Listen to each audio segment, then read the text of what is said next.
El Ministerio Palabra de Gloria y su pastor Luis Matos presenta el poder de la palabra.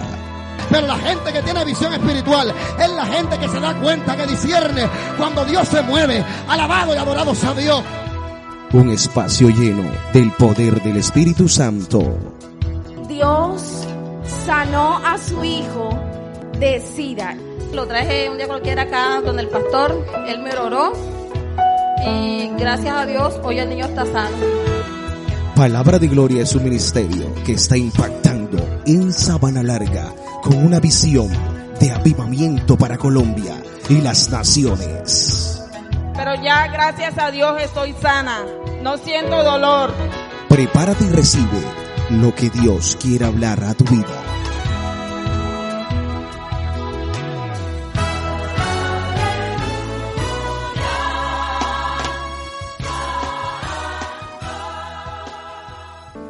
Majestuoso su nombre, majestuoso su nombre, el nombre de Jesús, mi Rey.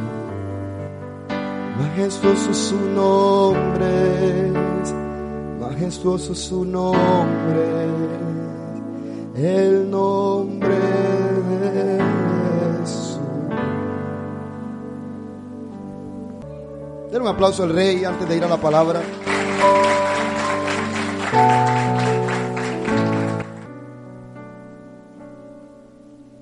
Levítico capítulo 6, versículo 12.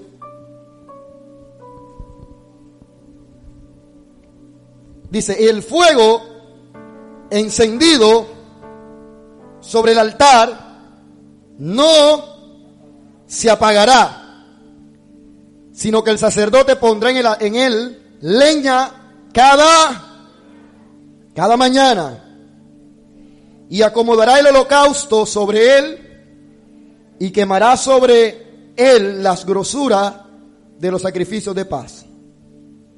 El fuego arderá continuamente en el altar y no se apagará. Diga, el fuego arderá continuamente en el altar y no se apagará. Debemos mantener el fuego encendido. La palabra está diciendo que el fuego en el altar nunca se debe apagar. Y el versículo 13, ese fuego debe arder continuamente en el altar. La palabra continuamente se refiere siempre, cada mañana, todos los días. En pocas palabras, lo que está diciendo el versículo es que ese fuego nunca se debe apagar. ¿Cuánto dan gloria a Dios? Nunca se debe apagar. Ahora, aquí vemos tres cosas en este versículo. Tres cosas aparecen aquí. Primero, aparece el altar. Diga conmigo, el altar. Dice, el fuego en el altar no se apagará. Diga conmigo, el altar. Lo segundo que aparece en estos versos es el sacrificio. Diga conmigo, el sacrificio. Dice que se ofrecerán sacrificios de paz. Y lo tercero que aparece aquí es el fuego. Diga conmigo, el altar, el sacrificio y el fuego. Diga conmigo, el altar, el fuego y el sacrificio. Diga, el altar, el sacrificio y el fuego. Las tres cosas son necesarias. Para que se pueda hacer un sacrificio, debe primero erigirse o levantarse un altar. Para que pueda haber fuego, debe haber un sacrificio. Y para que haya sacrificio, debe levantarse un altar. No se podía ofrecer sacrificio si no había altar. Y no se podía encender fuego en el altar si no había sacrificio. Porque lo que hacían era que cuando se degollaban los animales, el restante de las vísceras de aquellos animales era colocada en el altar y se le metía candela, para que usted me entienda, se encendía o se quemaban las grosuras. Y el altar permanecía encendido de los sacrificios que se ofrecían. Ahora, había otro altar, que era el altar de bronce, este era el altar de piedra. Pero en la cultura hebrea habían diferentes tipos de sacrificios. Diga conmigo, sacrificio. Habían sacrificios que eran holocaustos, que era que mataban animales. Habían sacrificios que eran ofrendas en especie de productos o frutos de la tierra. Era un tipo de ofrenda. Y había un altar donde no se sacrificaba nada, sino que se quemaba o se presentaba el incienso. El altar del incienso. Y había altar donde se presentaba el fruto de la tierra. Y había altar donde se sacrificaban animales. ¿Cuántos dicen gloria a Dios? Ahora, diga conmigo, el altar. Ahora, ¿qué es el altar? Estamos hablando del antiguo pacto. El altar era un lugar que se construía en piedra o en bronce, refiriéndonos al altar del tabernáculo, donde los hebreos presentaban sacrificios a Dios, donde el pueblo de Israel presentaba su ofrenda en el altar. Era un lugar que se establecía como señal de la presencia de Dios. El altar pasaba a ser como un tipo de mediador entre Dios y el que presentaba la ofrenda, o el que se acercaba a él para tener comunión con Dios. El altar era el intermediario o la mediación entre aquel que quería adorar a Dios y el Dios que recibe adoración. Ahora, todo hombre en la Biblia que quería acercarse a Dios, hacer un voto, hacer un pacto o estar cerca con Dios, siempre lo hacía a través de un altar. No es el tema de esta mañana, pero te quiero hacer un recuento breve. Usted habla desde que Noé presentó ofrendas a Dios. Job hacía un altar por sus hijos. Aún el mismo Jacob levantó altar. Abraham presentó altar, hizo sacrificio.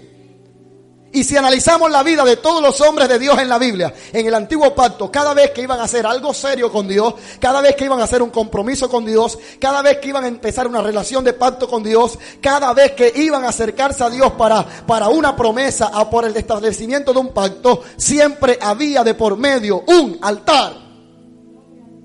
O sea que los hombres de Dios en la Biblia eran hombres de altar. Levante la mano conmigo y diga, hombres de altar. Levántala nuevamente, diga, hombres de altar. O sea que el altar era un tipo de mediación entre Dios y su pueblo. Aún el pueblo no podía acercarse directamente a Dios. Lo hacían a través de un sacerdote. Y el sacerdote presentaba la ofrenda por el pueblo. Y el sumo sacerdote la presentaba en el lugar santísimo. Pero en medio de ese sacerdote y Dios, primero había un altar de sacrificio, donde se ofrecía el sacrificio inmolado para expiación del pecado por el pueblo. Ahora, un altar era importante. Sin el altar no podía haber culto. Sin altar no podía haber entrega y consagración y sacrificio. Sin altar no se podía expresar la adoración en el templo. El altar era necesario. Diga conmigo, el altar era necesario. Ahora, uno de los objetos principales del templo, construido con medidas, con lineamientos dados por Dios a Moisés exactos, era el altar. No podía darse el antojo de construirlo como a él le parecía. Tenía que hacerlo de acuerdo al modelo, al diseño y a los lineamientos dados por Dios. No podía darse el antojo de levantar un altar como a él le parecía. Ahora, diga conmigo, el altar era un lugar de culto a Dios. El altar era donde se recibía el perdón. Y el pueblo expresaba su culto de adoración a Dios. El pueblo expresaba su culto, su sacrificio.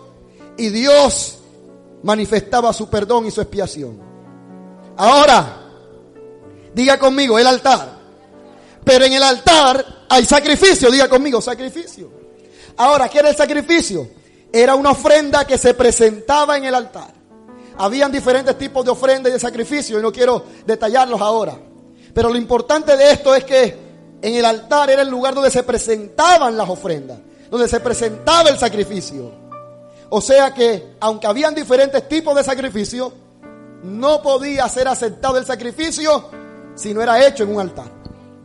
Si alguno de los hombres de Dios se atrevía a decir, voy a sacrificar este cordero, pero me voy a tirar en el suelo, voy a barrer aquí un poquito, voy a sentarme aquí en la arena y voy a degollar a este animal en la arena y lo voy a ofrecer aquí en la arena, en el suelo, ¿será que era válido? No era aceptado, porque esa ofrenda, antes de presentarla, tenía que levantar un altar. Y si estaba en el desierto o en algún lugar, tenía que levantar y construir el altar. Entonces, una de las formas de levantar un altar era recoger piedras, amontonarlas una encima de la otra hasta el punto de construir un altar. Luego buscaba la leña, juntaba la leña, encendía el fuego y colocaba a la víctima. Ese era el sacrificio. Pero no se podía ofrecer sacrificio encima de cualquier mesa, o en el suelo, o en los escalones, o en los atrios del templo. No se podía. Tenía que haber un altar de por medio. Entonces dan gloria a Dios. Ahora con esto quiero enseñarte una verdad espiritual. Porque aunque es cierto que no estamos en la ley, ya no ofrecemos sacrificios de animales, ya no estamos bajo la dispensación del antiguo pacto, es cierto esto, pero hay una verdad espiritual que nos enseña todo esto. Sabiendo que el antiguo pacto es sombra del Nuevo Testamento, de la gracia de Dios, amén. Ahora el altar, usted se preguntará, pastor, entonces, si ya no debemos levantar altar de piedra, si ya no debemos matar a ningún animal para ofrecer sacrificio, entonces ¿por qué usted nos habla de eso? Entonces, ¿qué tiene que ver con el cristiano en la tipología del sacrificio y del altar del antiguo pacto? Pues mire lo que dice la palabra del Señor en el libro de Romanos, capítulo 12, versículo 1. Diga conmigo, altar. Diga, altar. Gloria a Dios. Aleluya. Gloria al Señor Jesús. Gloria a Dios, aleluya. Romanos capítulo 12, versículo 1. Así que hermanos, capítulo 12 de Romanos, versículo 1. Así que hermanos, ¿ya lo encontró? Si usted no tiene Biblia, aquí tenemos Biblia, hermano.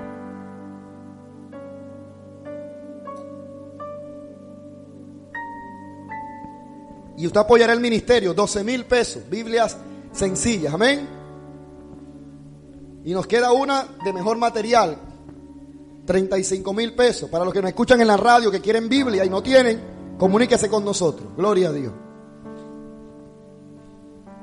Romanos capítulo 12, versículo 1.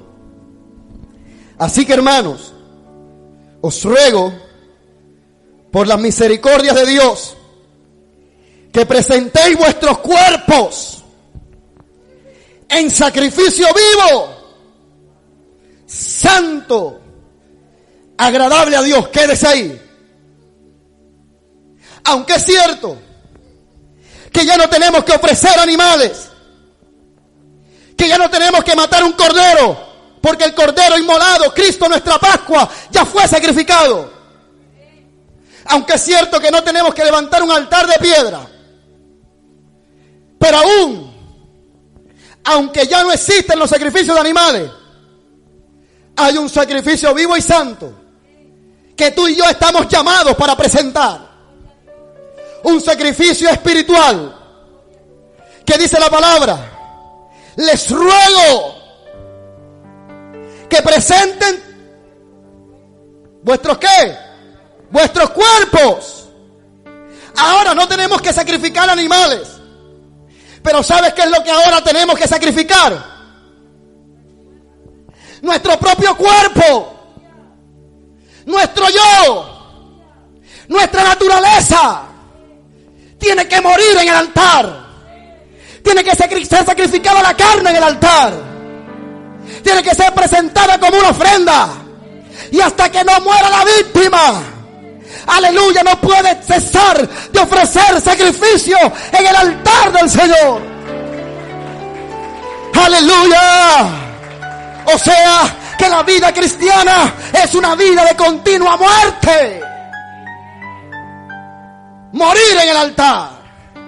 En el antiguo pacto los hombres de Dios eran hombres de altar porque sacrificaban animales. Pero hoy en día los hombres de Dios tienen que ser hombres de altar porque se están sacrificando a ellos mismos. Eso se llama negarse a sí mismo. Pablo lo entendió y dijo: por eso es que ya no vivo yo, ahora Cristo en mí. Con Cristo estoy juntamente crucificado. Estoy muriendo a la carne, estoy muriendo al yo, para que Cristo viva, aleluya, para que Cristo viva dentro de mí. Alguien que sepa eso y adore la gloria del Cristo poderoso. Este es el tiempo de ofrecer. Alaba la gloria, alaba la gloria. Este es el tiempo de ofrecer sacrificio. Aleluya.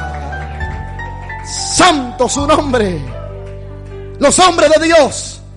¿Tú quieres que Dios te use? Es que Dios te ha estado llamando. ¿Cuántos a Dios le ha estado llamando en esta mañana? Levante su mano si Dios te ha estado llamando. Si Dios te ha estado llamando, Dios quiere que tú seas un hombre y una mujer de altar. Y pastor, ¿qué significa ser de altar? Que tienes que morir a tu yo todos los días. Que tienes que presentar la ofrenda en el altar todos los días. Preparar la piedra, aleluya, preparar la leña y colocar tu cuerpo como un sacrificio para que mueras cada día al viejo hombre, para que mueras cada día a lo que Dios no le agrada, para que mueras cada día al pecado, para que mueras a la naturaleza carnal y sea Cristo que viva dentro de ti. Alaba a Dios, alábale, alaba a Dios, alábale, alaba a Dios, alábale. Aleluya. Diga conmigo, ya no vivo yo, mas Cristo es quien vive dentro de mí.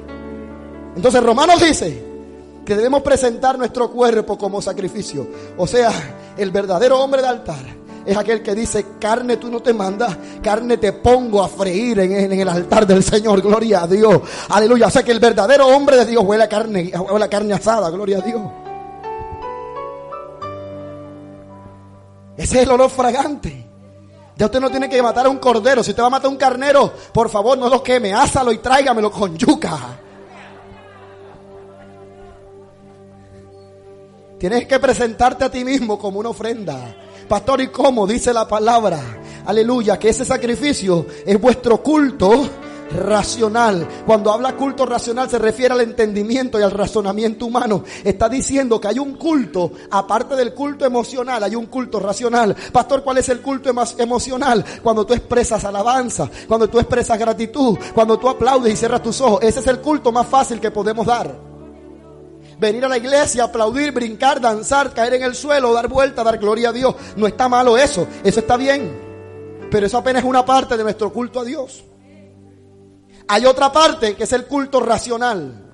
¿Y cuál es el culto racional? Cuando tu entendimiento es activado por la palabra y esa palabra te lleva a una conducta. Diga conmigo, una conducta. Entonces el culto, el 50% es aquí dentro y el otro 50% de tu culto y a tu adoración a Dios es allá. Por eso dice que el Padre busca adoradores. No está diciendo que el Padre busca que le canten, porque cualquiera puede cantarle a Dios.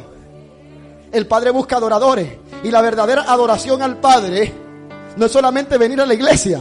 La verdadera adoración al Padre es las 24 horas. Una parte tú la haces aquí, recibes la palabra, recibes la enseñanza, cantas a Dios. Pero cuando sales allá afuera, tienes que mostrarle al mundo de qué estás hecho tú. Tienes que mostrarle a los de allá afuera quién eres tú en el reino. Tienes que mostrarle a los de allá afuera que Cristo vive dentro de ti. Eso se llama testimonio. Eso se llama mostrar a Cristo. Aleluya. Eso se llama mostrar a Cristo. Allá afuera, allá también ofrecemos culto a Dios, adoración a Dios. Pastor, y este es el contexto del pasaje. Claro, mira el versículo 2 de Romanos. Pablo sabe lo que él estaba hablando a los romanos. Él está diciendo: ojo, pendiente, hay un culto racional que ustedes tienen que ofrecer, que tiene que ver con su entendimiento, con lo que ustedes piensan, cómo actúan, cómo demuestran su adoración a Dios con sus actitudes. Versículo 2. No os conforméis a este siglo. Este siglo, la palabra siglo en el griego es sinónimo de mundo. Se refiere al sistema que está en contra de Dios. Está diciendo entonces el pasaje: no te conformes a este sistema. No te conformes a las costumbres mundanas. No te conformes a las costumbres de este mundo. Sino, lea conmigo, sino transformaos por medio de la renovación de vuestro entendimiento. Ya se está dando cuenta que el culto racional está relacionado con tu mente, con lo que piensas, con tus convicciones, con tu ideología, con las enseñanzas que tienes aquí, con lo que tú crees, con tus convicciones morales. Eso es tu culto racional. Y está diciendo el pasaje: no te conformes a los pensamientos del mundo, renueva tu entendimiento para que comprobéis cuál sea la voluntad de Dios, agradable y perfecta. En pocas palabras, tú eres ese altar para Dios. Y en ese altar que vamos a ofrecer, mira, hay gente que le encanta cotejar la santidad de los demás. Son catadores de espiritualidad. ¿Usted me entiende lo que le quiero decir? Son analistas de la santidad de otro. Andan con una lupa diciendo, yo sé. Mira, había una vieja, discúlpeme, había una señora, perdón. Gloria a Dios, ya quedó vieja. Que ella decía que yo puedo darme cuenta quién está en santidad y quién no. Y dice, ¿cómo así? Sí, pastor. Yo tengo el método para saber si alguien está en santidad o no. ¿Y qué nivel tiene? ¿Y cómo? Yo miro un bombillo. Me pongo contra la luz. Y me quedo mirando a la persona. Y hay que cerrar los ojos, entrecerrados, ponerlos como medio chino. Los ojos achinados. Y miro a la persona con los ojos achinados contra la luz.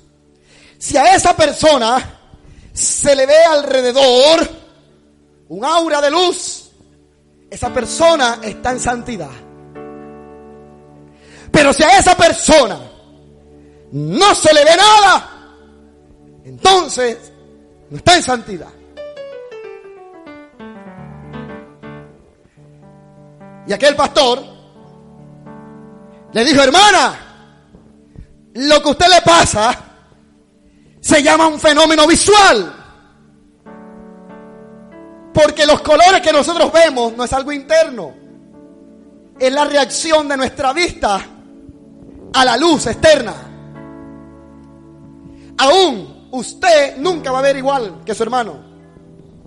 Aunque usted vea que este suéter es amarillo, la tonalidad que usted ve es diferente a la mía. Por el efecto visual. Hay ejercicios, hay fenómenos que colocan como en las redes, donde dicen, ¿de qué color ves este zapato? Algunos lo ven azul claro, algunos lo ven blanco, algunos lo ven... Y no significa que uno no tenga la razón, significa de que la vista de una persona es diferente a la de otra. Y hay una enfermedad donde hay personas que solamente ven en 2 tonos de colores. Daltonismo, dice el hermano. Entonces lo que esta vieja estaba haciendo era provocando un fenómeno visual. Y a veces somos como catadores de la santidad de otros. A ver si el otro está ofreciendo sacrificios. A ver, el otro está en la carne. Y todo el mundo está en la carne. Él está en la carne. Ella está en la carne. Pero ¿cuándo te vas a preocupar tú de levantar un altar y ofrecer tu lengua, gloria a Dios, y quemarla en ese altar? Para que deje de criticar tanto. Para que deje de hablar tanta basura. Quema tu lengua en el altar. ¡Aleluya!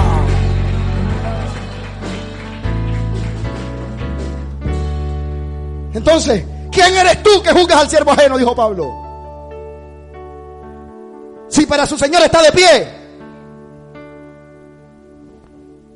¿quién eres tú que juzgas al hermano, al siervo ajeno? Que tú también haces lo que juzgas o peor. Y parafraseando. Entonces están preocupados por el sacrificio del otro. Que el otro ofrezca. Está en la carne. Esa iglesia no es de Dios. O ese hermano no es de Dios. Y comenzamos a juzgar al otro. No vayas allá porque esa iglesia no es de Dios. Estamos ofreciendo sacrificio. Le estoy enseñando a morir el yo. Le estoy enseñando que usted tiene que morir. Gloria a Dios. Pero no te preocupes por el que habla. Más bien dile, hey, una vez por todas, ofrece tu carne en el altar y deja de estar hablando. Y si tú eres de los que habla, ya una vez por todas ofrece sacrificio. Y muera el yo, diga yo voy a morir al yo. Entonces, el sacrificio tiene una parte racional, el entendimiento, que tiene que ver con la conducta. Sacrificar nuestra carne en el altar está en nosotros. No es que usted va a venir aquí, a este altar. Usted puede venir aquí a arrodillarse, pero si usted no cambia su actitud, usted va afuera y sigue igual. El altar está aquí. Y tiene que ofrecer tu yo, tu carne, morir. Amén. Pero segundo, hay otra parte del sacrificio o del culto a Dios Le decía que el culto a Dios tiene dos partes. Una, la parte racional y la parte emocional. En el culto hay una parte emocional y una parte racional. Ahora mismo estamos en la parte racional. Estamos razonando principios de la palabra. Nuestro entendimiento está produciendo fruto. Pablo dice, ¿de qué me sirve hablarle en muchas lenguas?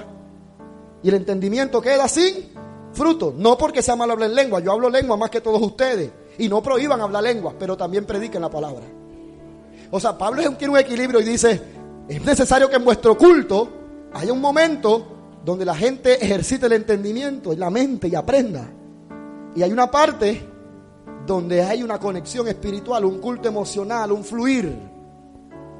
Hay gente que dice, el culto estuvo poderoso porque duró 3 horas. 1 hora de alabanza, 1 hora de adoración y 1 hora partiendo sillas. 3 escalabrados, 5 vomitados, 2 liberados y 5 sanados. Gloria a Dios. Y la palabra, no hubo prédica. Entonces el culto estuvo incompleto. O algunos que dicen, no, el culto de mi iglesia me gusta porque empiezan, cantan nomás 3 minutos de adoración y luego 2 horas de prédica. Y al final una oración y ya. También está incompleto. Porque la gente recibe principios en la mente, pero su corazón sale de igual de deprimido, triste, desconsolado. Salen igual. Salen muertos. Y el equilibrio consiste en que hay una parte racional o racional, donde recibes principios y enseñanzas, pero hay otra parte del culto a Dios, que es nuestro sacrificio de adoración, de alabanza a Él, donde nos expresamos, donde nuestras emociones, donde nuestro ser interno fluye, donde gritamos, lloramos, cantamos, y eso no está mal. Pastor, esto es en la Biblia, claro que sí. Hebreos capítulo 13, versículo 15.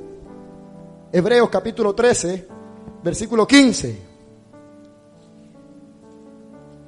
Gloria a Jesucristo. Muchos están siendo bendecidos en sus hogares. Dios les bendiga a los que nos escuchan a través de la radio. Dios les bendiga grandemente. Romanos capítulo 13, versículo 15. Hebreos. Está pendiente. Aquí está. Hebreos 13, 15. Dice, así que 13, 15. Capítulo 13, versículo 15 de Hebreos. Gloria a Dios, hermano. Ya lo tengo. ¿Cuánto lo tienen? Así que ofrezcamos siempre a Dios, por medio de Él, sacrificio de alabanza. Aleluya. Es decir, ¿cuál es ese sacrificio de alabanza? El fruto de labios que confiesan el nombre de Jesús. Aleluya. Ofrezca sacrificio. Ofrezca sacrificio de alabanza.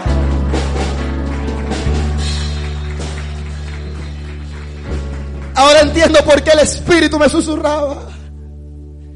Majestuoso su nombre es. Así. Cántelo, cántelo.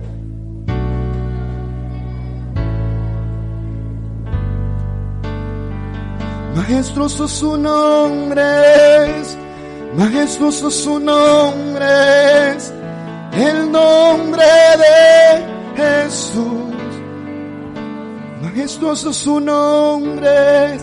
Vamos a ensayar eso.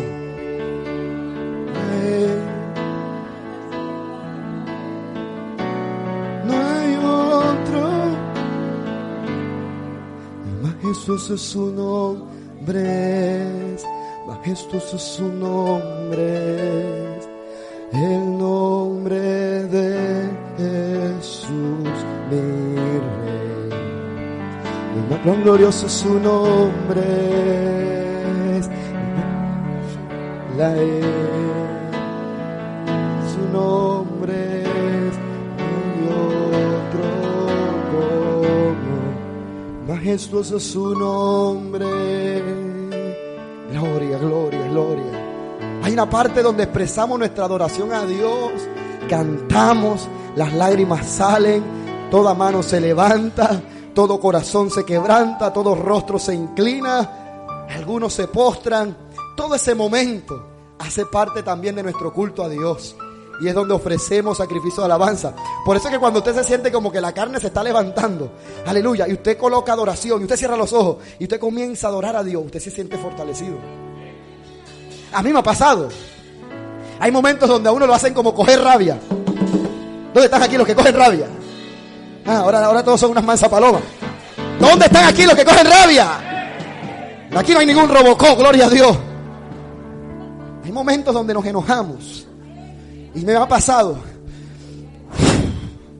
Hay momentos en que uno respira profundo. Y uno le dan ganas como de reprender al diablo, gloria a Dios. Pero reprenderlo con una cachetada, gloria a Dios. Y uno coloca la emisora Guaviva Estéreo y le subo el volumen. Yo lo hago y me encierro. Yo cuando cojo rabia, ¡pra!, cierro la puerta y me encierro. Y le subo el volumen al equipito que tengo en el cuarto y me tiro de rodillas. Majestuoso su nombre, majestuoso su nombre, al nombre. Y tú sientes que y te comienza a ministrar el Señor y la carne empieza a ser crucificada otra vez. Eso es un sacrificio. ¿Cuántos vienen de pronto? Aleluya, aleluya, aleluya, aleluya, aleluya. Y no salió la vulgaridad porque ofreciste sacrificio. Aleluya. O sea, eso también hace parte de tu ofrenda a Dios. Así también estás crucificando, estás quemando esa carne, esa chuleta la estás quemando en el altar con tu sacrificio. O a veces te quieres como rendir, pero tu culto racional también te ayuda. ¿Sabes cómo? Tú tienes un letrero en el cuarto que dice: todo lo puedo en Cristo que me fortalece. Lo quieres dejar todo tirado, pero mira hacia la pared. Y esa palabra, todo lo puedo en Cristo que me fortalece, llega a tu mente, produce algo, se va el desánimo, se va el cansancio, vienen fuerzas nuevas, porque esa palabra está haciendo algo en ti. Ese es un sacrificio. Por eso, ¿a cuánto les ha pasado que se sienten como mal, que están como que ya no pueden avanzar más? Y de pronto dicen, bueno, por ahí tengo una memoria de las prédicas del pastor. O de pronto prenden la radio y ¡pum!, sale una prédica. Y la escuchan. Y al terminar el mensaje, aunque no es un culto en vivo, la grabación de ese mensaje produjo algo. Porque es la palabra que está llegando a la mente y el culto racional se está ofreciendo como un sacrificio en el altar. ¿Qué tan importante es leer la palabra y orar y cantar a Dios? Pero haga el ejercicio, deje de cantar a Dios, deje de orar y comience a escuchar al Mr. Blas. Y le he hecho un cuento. Deje de escuchar alabanza, deje de orar, deje de leer la Biblia, deje de venir al culto y espere 3 meses para ver cómo te vas a comportar. Y comienza. Aníbal Velázquez, José Gutiérrez. Gloria a Dios. Comienza la carne a florecer, la rabia, la ira, la contienda, los malos deseos comienzan a aflorar. Porque dejaste de ofrecer sacrificio en el altar. Diga conmigo, tengo que ofrecer sacrificio en el altar. Pero lo tercero, diga conmigo, altar, sacrificio. Y lo tercero que es, ¿qué es lo tercero que hablamos al principio del mensaje? Altar, sacrificio y fuego. Es cierto, hay que tener un altar en nuestra vida, hay que ofrecer sacrificio. Pero también pasa que a veces tú vienes al culto, cantas, adoras, colocas canciones, colocas prédicas, lees la Biblia, pero aún te sigues sintiendo frío y apagado. Y aún ayunando y orando, viniendo al culto, todavía sientes como que la carne está ahí. ¿Por qué?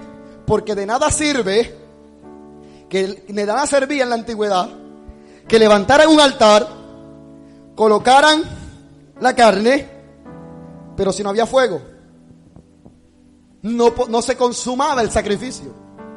O sea que así como el altar era necesario, la víctima también era necesaria, pero también era necesario el fuego. Ustedes recuerdan cuando Abraham llevó a Isaac a la cima del monte para ser sacrificado. ¿Cuál fue la pregunta de Isaac? Padre, ahí está el altar, está la leña, pero ¿dónde está la víctima? Porque Isaac entendía, mira, él había sido instruido viendo a su papá siendo un hombre de altar.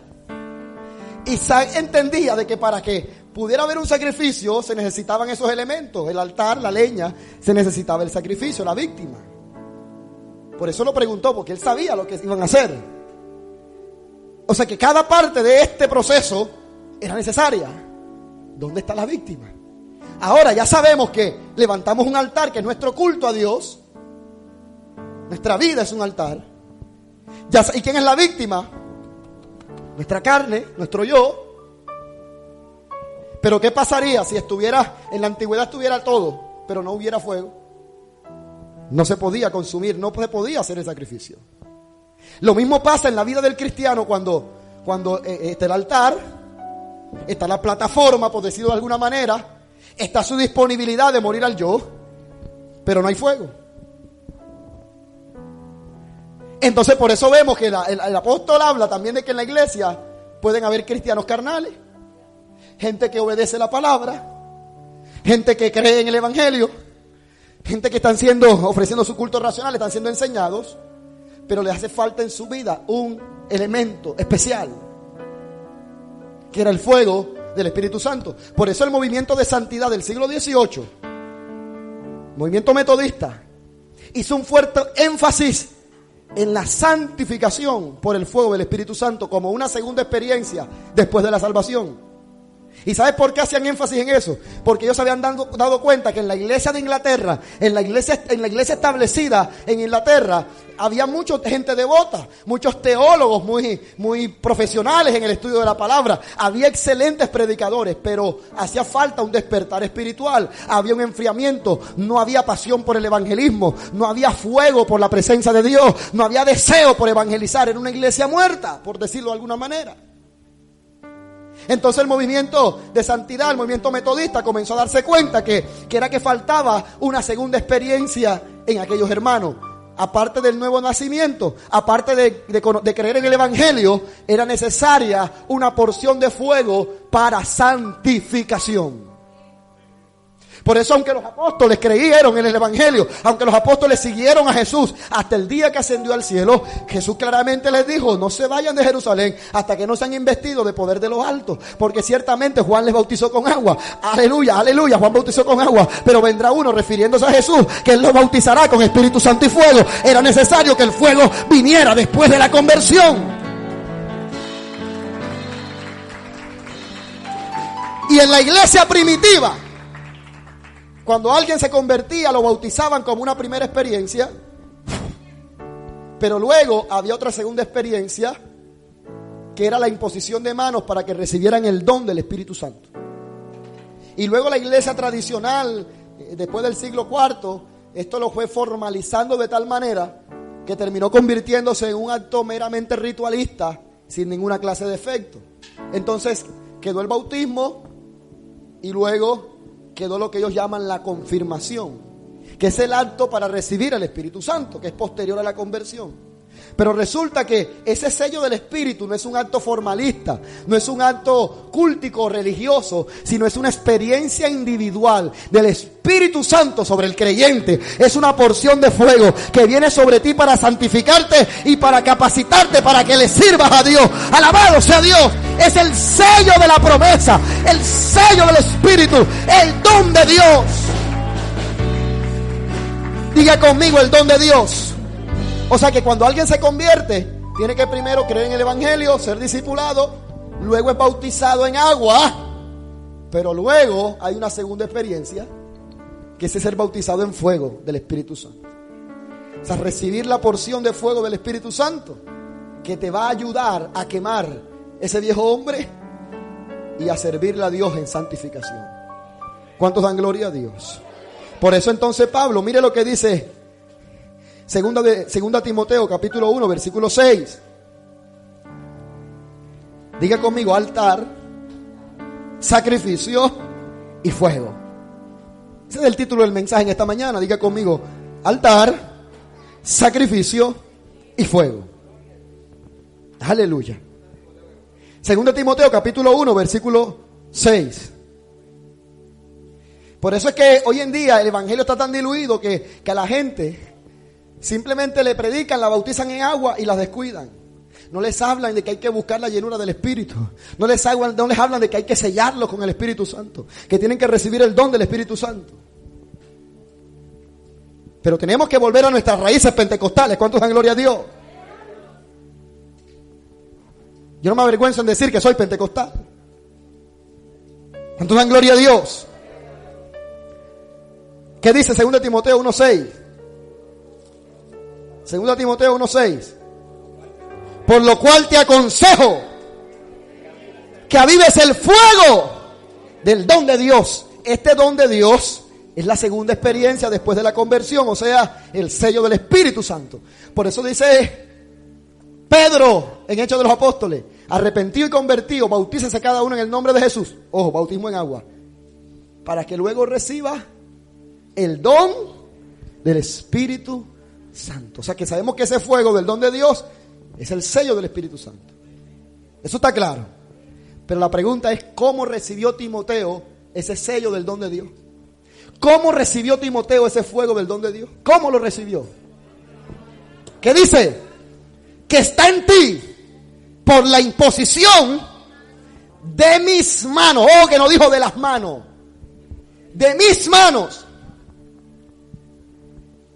Y si usted mira la carta a Timoteo, en el capítulo 1 de la primera carta, versículo 2, ¿quién era Pablo y quién era Timoteo? Primera carta, capítulo 1, versículo 2. Mira cómo Pablo se refiere o se dirige a Timoteo.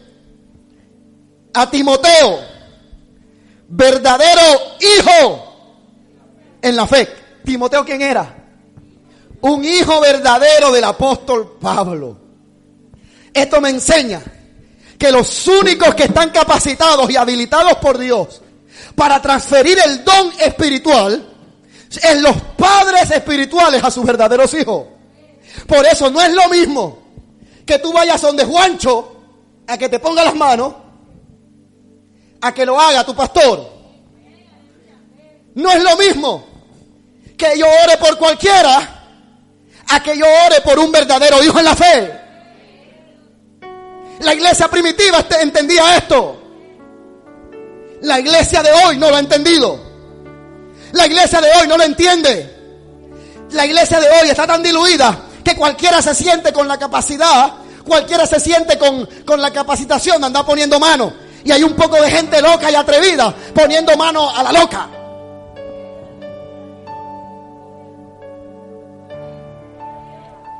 Usted tenga cuidado. Y hay otros tontos que andan agachándole la cabeza a todo el que se atraviesa.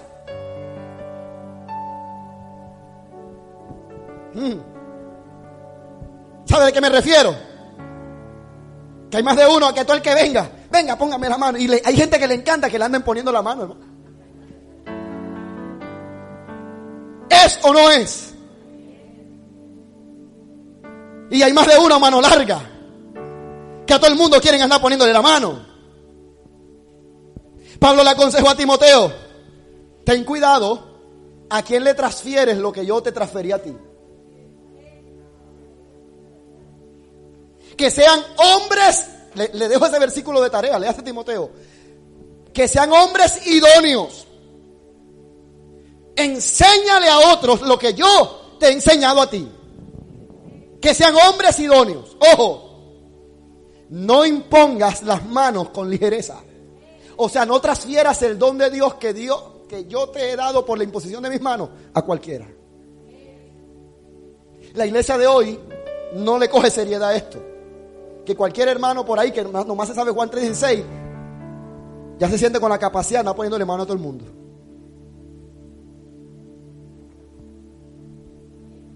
Amén. No mires raro, que esto está en la palabra.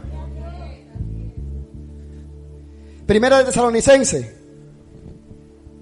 5:19. Ahora la pregunta es: pastor, pero el fuego, ¿qué simboliza? Ya sabemos que el altar en nuestra vida, el sacrificio es morir al yo. Cuando tú sacrificas tu vida, tu yo, en el altar, tú eres candidato perfecto para que el fuego venga a tu vida. El fuego no puede venir. Mira, no se puede encender el fuego si el altar no está listo. Una de las cosas que se hacían era que primero se amontonaban las piedras, se colocaba la víctima, la leña, y lo último era el fuego. O sea, era imposible prender el fuego primero sin que el altar estuviera listo. Lo mismo es en lo espiritual. Tú no puedes anhelar el fuego de Dios si tu vida no es un sacrificio. Si tú no mueres al yo. Si la carne no es asada en el altar, tú no puedes anhelar el fuego. Más bien tienes que anhelar primero morir al yo. Y después que tú mueras y que tu vida es un sacrificio, ya tú eres candidato para que el fuego venga. Ahora, ¿el fuego qué simboliza? Primero de Tesalonicenses, capítulo 5, versículo 19, que dice: no apaguéis el espíritu.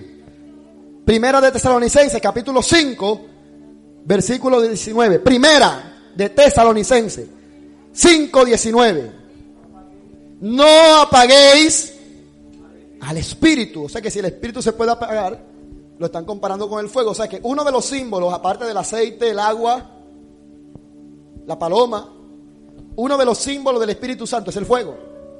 El fuego simboliza la presencia del Espíritu Santo. Lucas 3:16. Para que usted vea que esto está en la palabra. Lucas 3:16. O Mateo 3:11. Está más claro en Mateo 3:11.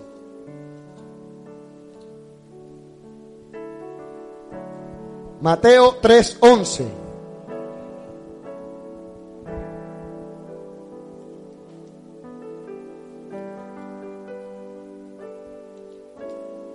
Vamos a ir terminando. 3:11 dice: yo a la verdad os bautizo en agua. Primera experiencia para arrepentimiento. Pero el que viene tras de mí, cuyo calzado no soy digno de llevar, es más poderoso que yo. Él os bautizará en Espíritu Santo y fuego. Aquí hay alguna revelación poderosa.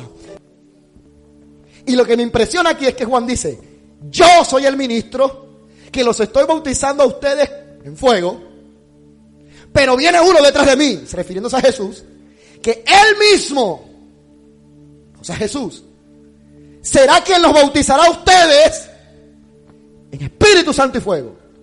O sea que el mismo Jesús iba a tomar a los discípulos y los iba a bautizar en fuego. ¿Lo hizo o no lo hizo? Ahora, tan tremendo es esto, de que Jesús, al herirse, encomendó esta tarea a la iglesia. La iglesia hace lo mismo que él hizo a través de sus ministros. Ofrecen la cena. La iglesia a través de sus ministros hace lo mismo. Bautizan en agua. Entonces, ¿por qué no se puede que la iglesia a través de sus ministros también bautice en fuego? Por eso era que la iglesia primitiva tenía esto como algo serio y organizado. Que después que lo bautizaban, ahí mismo u otro día, lo sacaban para imponerle las manos a los nuevos creyentes para que recibieran el don del Espíritu. Tienes que buscar el don de Dios. Tienes que ofrecer tu carne en el altar. Hay un momento en que hay que poner las manos para que recibas el fuego del Espíritu. Y esta es la segunda experiencia. Pastor, esto está en la Biblia, ¡claro! Hechos capítulo 2, versículo 3. Usted lo ha leído muchas veces. El día de Pentecostés. ¿Y por qué le estoy hablando de fuego? Porque el fuego es lo único que puede llevarse el enfriamiento. Cuando usted está en un clima frío y usted quiere que el frío se vaya, ¿qué hace usted? Se calienta en el fuego, enciende una fogata o algo, pero el fuego es el único que puede quitar y llevarse el frío. Y hay que darle vida al fuego, hay que avivar. La palabra avivar significa encender. Diga conmigo, encender. Fuego es sinónimo de pasión. El fuego de Dios es lo que trae pasión por Dios, es lo que produce amor por Dios, es lo que puse pasión por su presencia, pasión por predicar, deseo por servir. Es algo que se siente en el corazón. Ese es el fuego de Dios. Ahora, ¿cómo se enciende ese fuego? Se enciende mediante una efusión del Espíritu Santo. La palabra efusión significa derramamiento. Un derramamiento del Espíritu Santo sobre tu vida es la que va a hacer que el fuego sea encendido. Amén. Entonces, cuando el Espíritu Santo se derrama sobre una persona, produce que el altar se prende en fuego. Tú tienes tu altar listo. Ya estás crucificando la carne. Ya está tu carne lista. Ahora tienes que pedir que el fuego descienda. Así como Elías. Que Elías preparó las piedras, preparó la leña, preparó el altar, preparó la víctima. Y luego él dijo: oh Jehová de los ejércitos, para que toda esta gente vea que tú eres Jehová Dios verdadero y que no hay otro Dios como tú. Trae la señal del fuego. ¿Y qué dice la palabra? Que el fuego vino. ¿Quieres que el fuego venga? Tienes que preparar un altar. Ahora, ¿cómo recibió Timoteo la efusión del Espíritu Santo en su vida? Cuando Pablo, su padre espiritual, oró por él y le impuso las manos. Ahora, ¿cómo se recibe la efusión del Espíritu Santo? ¿Qué dice Hechos 19, versículo 6? Vamos a mirarlo por toda la Biblia, que eso es una realidad. Hechos 19, versículo 6.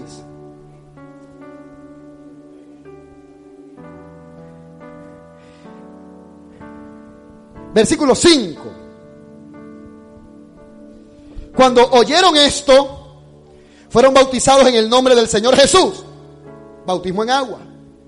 Versículo 6. Y habiéndole impuesto Pablo las manos, vino sobre ellos el Espíritu Santo y hablaban en lenguas y otros profetizaban. O sea, esa es la señal sensible de ese sello. Amén. Eran por todos como unos 12 hombres. ¿Se da cuenta cómo recibieron el sello del Espíritu? ¿Cómo lo recibieron? Ya vio que es tan serio esto. Mire lo que dice Hechos capítulo 8, versículo 17. Devuélvase. Capítulo 8. Y este pasaje reafirma lo que he estado hablando. De gente loca, atrevida, arbitraria. Hechos 8, 17.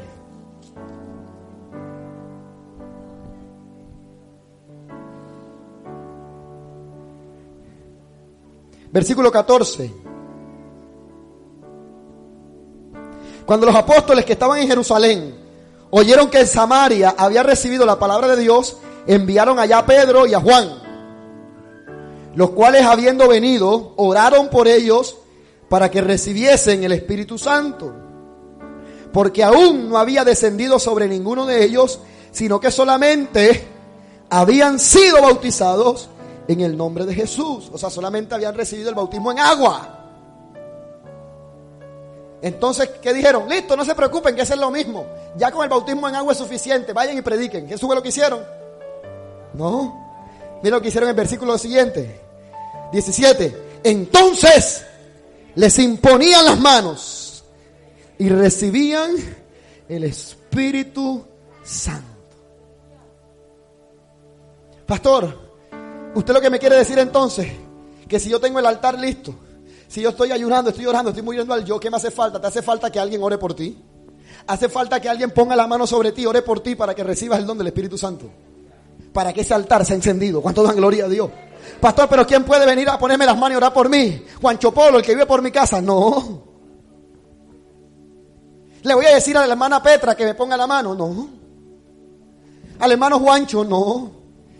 Pastor, pero él es cristiano. Aunque sea cristiano, allá había un hombre que era cristiano. Mira el versículo 13. Devuelvas al 13. Había un hombre llamado Simón. Ojo. También creyó Simón, y habiéndose bautizado, estaba siempre con Felipe. O sea, era hijo espiritual de Felipe. Y viendo las señales y grandes milagros que se hacían, estaba atónito. Había un hombre llamado ¿qué? Simón. Ahí estaba Simón. Ojo con eso, Simón. Y era creyente. Ya se había bautizado. Hay gente que piensa que por el hecho de haberse bautizado ya tienen ya la capacidad y la orden y la autoridad de andar poniendo manos. Ojo con eso. Ahora mira el versículo 18.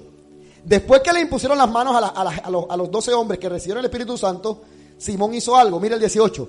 Cuando vio Simón que por la imposición de las manos de los apóstoles se daba el Espíritu Santo, les ofreció dinero, diciendo: dame también a mí ese poder, para que cualquiera a quien yo impusiere las manos reciba el Espíritu Santo.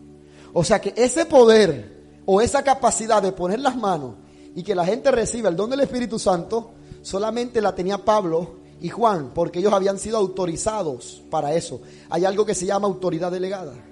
Pero Simón no había sido autorizado para hacer eso. Entonces Pedro le dijo, perece tu dinero contigo, etcétera. Luego él se arrepiente y no muere. Esa no es la prédica. Pero lo que quiero decir es que Simón no estaba capacitado. Hay creyentes que son creyentes de Dios, están bautizados, se están guardando, pero no han sido autorizados todavía para ministrar el don del Espíritu Santo. Por eso es que usted ve en el pueblo evangélico gente loca, hermano, que duran 1 hora empujando a la gente. Están que le parten, gloria a Dios, la clavícula a la persona. Aleluya, están tortículos y le quieren entrar a la gente para que reciban el Espíritu Santo y no reciben nada. ¿Sí o no? ¿Usted no ha visto eso? Disculpa, niña, pero recibe. Y la persona está tiesa y ya le duele el cuello. Y la gente se tira por educación, para no se cae mal el que está allá. Pero hay gente que fue llamada por Dios, que fue capacitada por Dios, que tienen la autoridad delegada por el presbiterio, fueron autorizadas y ordenadas para eso. Y solamente ponen la mano de pasón y la gente recibe el poder. A veces ni siquiera con tocar la persona. ¿Sí o no? Porque esa persona fue autorizada para eso. Pastor, significa que yo no puedo hacer, sí, pero espera tu tiempo. Va a llegar el momento donde así como le dijeron a Pablo y Bernabé, apartadme a Pablo y Bernabé, porque los he apartado para un ministerio grande. Y dice que el consejo profético de aquel lugar, aleluya, los profetas y los ancianos de aquella ciudad llamaron a Saulo, llamaron a Bernabé, lo pasaron delante, ayunaron y oraron, imponiéndole las manos, los enviaron y los comisionaron al ministerio. Siendo que Pablo lo llamó Dios directamente. Jesús se le apareció y lo llamó directamente, pero era necesario, no era suficiente con el llamamiento. Había que confirmar ese llamamiento. Y el llamamiento se confirma con la imposición de manos del presbiterio. Pero si Dios te llamó, el mismo Dios direccionará todo para que la iglesia confirme tu llamado.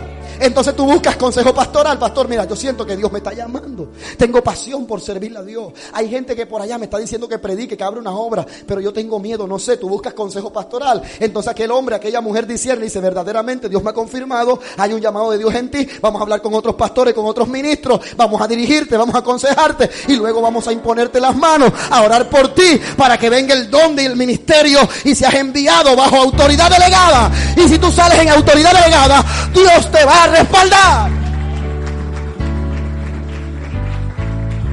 Hay gente que se pregunta, Pastor Luis, ¿por qué ustedes han avanzado tanto en poco tiempo? Porque lo que estamos haciendo, lo estamos haciendo bajo autoridad delegada. Alabado sea Dios. Aleluya. Alabe la gloria de Dios. Y aquí hay hombres, aquí hay mujeres que van a salir al ministerio bajo autoridad delegada. Aquí hay hombres, aquí hay mujeres. ¡Alábele! Aquí hay hombres que le van a tirar el manto. ¡Oh, gloria a Dios! Dígale que está cerca, te van a tirar el manto. Te van a poner el manto encima. Te van a poner la mano. ¡Aleluya!